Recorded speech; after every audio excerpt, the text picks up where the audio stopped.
Alrighty, so we are going to start with a lower leg removal. First thing you need to do is remove the red rebound adjuster. I just use a small flat screwdriver, get it in between the rebound adjuster and pull it off. Next up, with a 4mm Allen key, we loosen both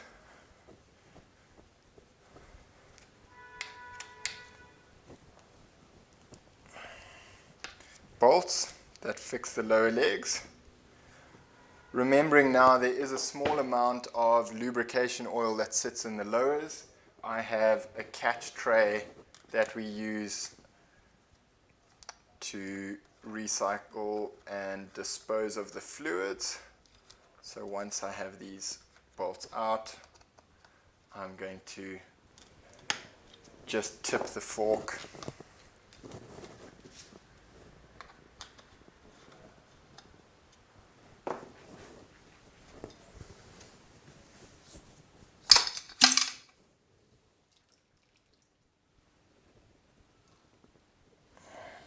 as I say, just a small amount of oil, remembering that your damping fluid is contained within the cartridge itself.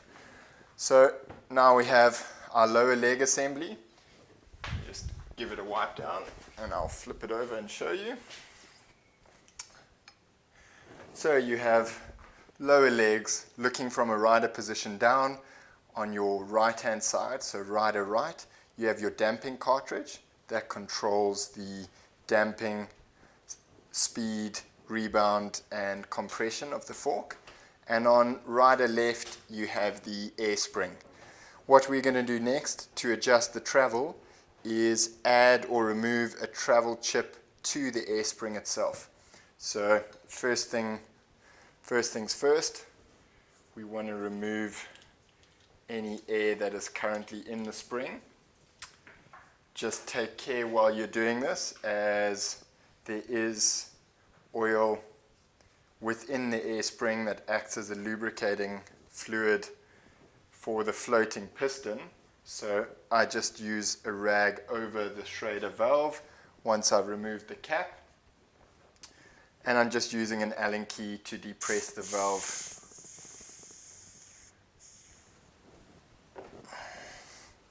And you'll see now there's obviously far less air in the system, which means I'm safe to flip the fork over. Now on the bottom side of the air leg that contains your air spring, there's a circlip that holds the entire assembly together. This can be quite a tricky circlip to undo. Hopefully, for the purpose of this video, I don't struggle for hours. Again, just a small flat screwdriver under that circlip.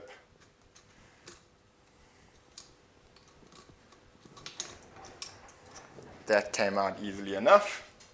Put that on my cloth, and that now allows me to pull the spring out. What you will notice is there is a spacer at the bottom. What I was saying, what you will notice is, because this is obviously a sealed system, you get quite a lot of suction as you're trying to pull the air spring out. So as you pull, you'll see it gets slightly more difficult. And again, just take care, because there is a small amount of lubricating oil that's trapped here. Just going to give it a good tug. There you go. So now that lower leg, or upper leg rather, is completely empty. Essentially what you're seeing right at the far end is just the backside of the Schrader valve, which allows you to add pressure to the unit. So an incredibly simple system. Looking at the floating piston, which allows that air spring to work, you'll see just exactly how simple this system really is. So you have two coil springs here interlaced. These essentially act as a negative spring for the fork. That what that means is you're using coil for the negative spring, and that's just to help give you a plush or initial stroke in your fork. On the seal side, what's quite clever, which to my knowledge is completely unique to Formula in the mountain bike side of things, is a ball jointed floating piston. And what this allows for is natural either flex in the fork or misalignment between the drilling of the lower legs and the center of the upper legs. So what often happens is if there's slight misalignment in the lower legs and this is fixed as it is in most forks, as you compress, it results in a large amount of friction on the seal as it's sliding in your upper tubes. Now that causes stiction as well as premature wear. Looking further down, and I'm not going to click it into place now, but what you've got, as I said before, is the negative springs, and sliding that off, which locates here, this is your travel chip. So these guys again can be quite tight. There you go. What we have here is a travel chip. This clips together, so onto the negative spring at the bottom and then onto the aluminium holder at the top, and this essentially limits the travel of the fork. So as I had the fork set up at the moment for my Evo, it was at 130 millimeters of travel. This is a 20 millimeter travel chip. If I removed this, I would be at 160 millimeters of travel. I beg your pardon, 150 millimeters of travel. By inserting this, I limit the fork's travel to 130, and these travel chips come in two sizes, a 20 mil as well as a 10 mil. So you can fine tune the travel of your fork in 10 millimeter increments. If you wanted to run the full amount of travel, you would simply remove the travel chip, slide your negative spring right the way up until it locates on the aluminium holder. If you wanted to reduce the travel, you would add as many travel chips as you desire and then slide the assembly up and clip it together as we're going to do now. So the travel chip simply clicks on and then locates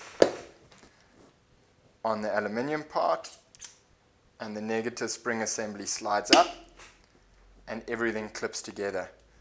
That just ensures that as the fork compresses, your negative spring doesn't slide and make contact with the upper leg assembly. So before we reassemble, I would give this guy a good clean and apply a rubber lubricant to that rubber seal. We'll get to that. While we have the lower legs off, it's always worth doing a lower leg inspection. So fortunately, Formula use great high quality seals on the fork, and you'll see fresh grease in there. Now what's amazing here is this fork is to date 6 months old. It's done a fair amount of riding in both wet and dusty conditions, and we've still got a super fresh, clean coat of grease on the inside, which means that the seals are doing exactly what they're meant to do. However, seeing as I do have the whole thing apart, I'm going to give that a quick clean. Alrighty, so while I've got the lower legs off, even though this is in extremely good condition, I'm just going to give the seals a quick clean and re-lubricate everything while we're here. So just using a cloth and a dental pick, I'm going to carefully remove the foam seals. There's one on each side, and essentially what these do is sit behind the seals, and because they're foam, they're easily saturated with oil, and they provide consistent lubrication up to the seal. Then on the recess of the seal, you have a layer of grease. So that grease is constantly ensuring lubrication on your upper legs. I'm just going to use clean cloth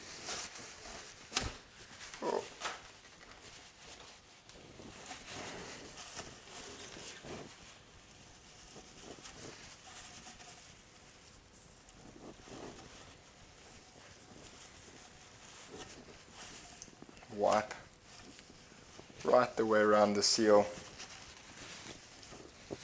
removing any of the existing grease that is there.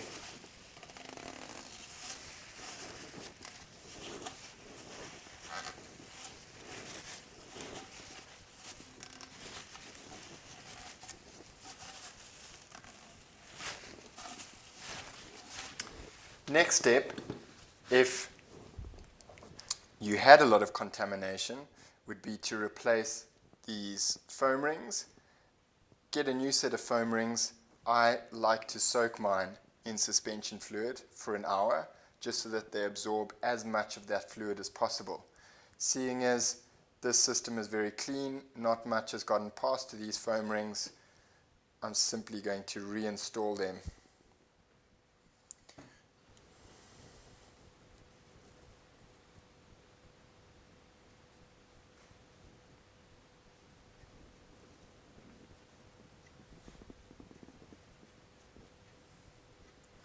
Making sure that they are properly installed and located behind the seal.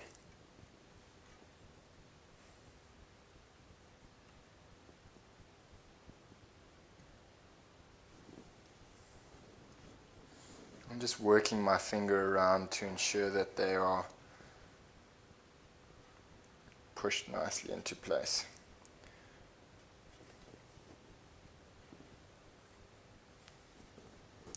Next up, I have some suspension grease. This is Stendek Easy Glide.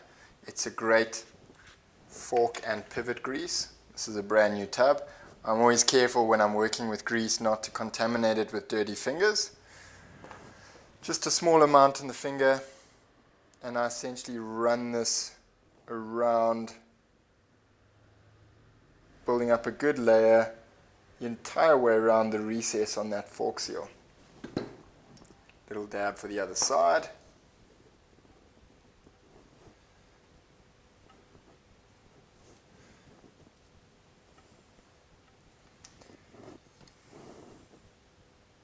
And again, just ensuring I've got that right the way around.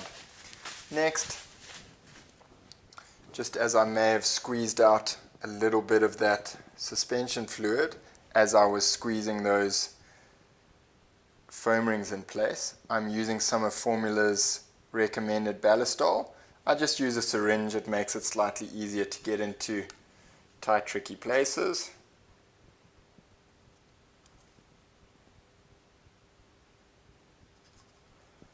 And I just suck up a small amount of that ballistol, and I'm just going to spray, well, gently squeeze a bit onto those foam rings just to get them nicely saturated once again.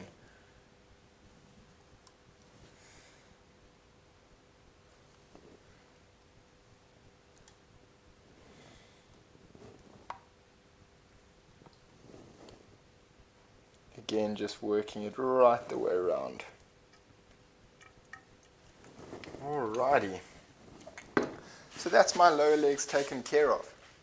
If you had a lot of dirt past the seals, what you may want to do is either replace the seals completely. Seal and foam ring kits are sold together. And at the same time, while you have everything apart, is just give your lower legs a good overhaul, which essentially means getting in there with a bit of isopropyl alcohol or brake cleaner and giving them a good clean out and rinse, ensuring they're perfectly dry before you follow the lubrication steps that we've just done.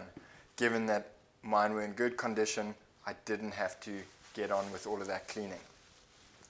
Now moving to the upper tubes, just using my cloth to give these guys a bit of a wipe. And again, if you had done a large amount of riding and these were in a worse off condition, you would want to give them a real good clean. Looking now down the air spring side, I'm wanting to add a small amount of lubricating oil, which would essentially sit on top of the floating piston. Now, Formula, unlike some of the other manufacturers, don't use chips to adjust the air volume. They use ballistol oil. So you use a measured amount of ballistol oil depending on how much progressivity you want in the fork. The more oil you use, the lower the volume in the air spring and the more progressive the fork's going to be. So rather than adding this after the fact, now's a great time to add the oil first, slide your floating piston down, and then on reassembly it's one less step to do. So I use 15 mils as a personal preference, which is the same as 15 cc's of fluid.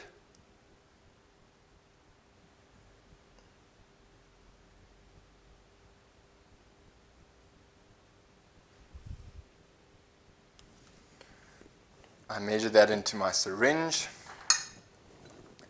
and literally run it directly into the fork. Next step before I reassemble is to apply some of the Stendek grease onto the floating piston, just so that there's a good amount of lubricating oil, or grease rather, around this O-ring. And now we are going to reverse our steps. So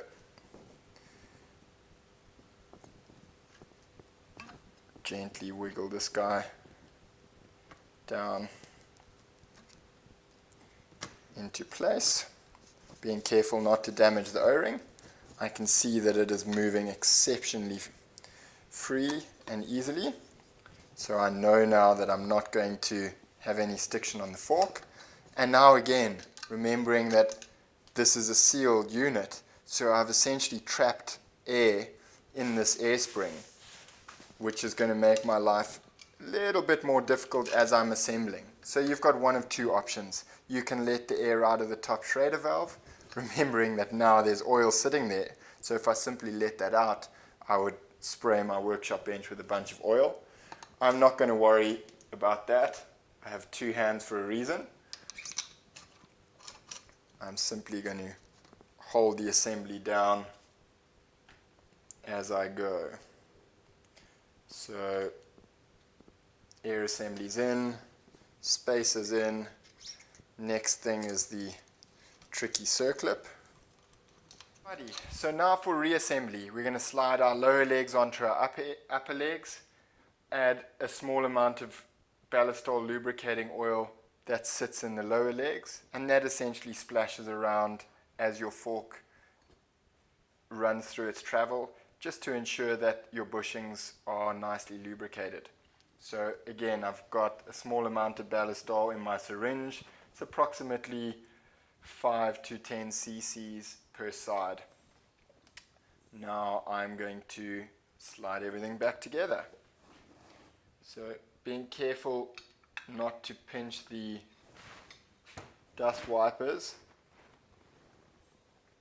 I slide my lower legs down, and then before I slide them right the way, I pull them slightly back, and now from the bottom, using my syringe, I insert that oil into the lower legs. Slide everything back together.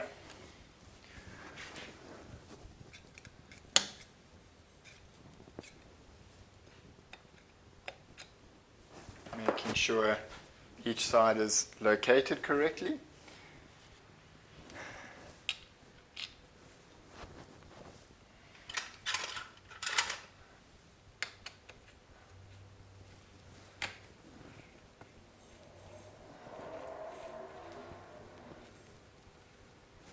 Replace the lower leg bolts.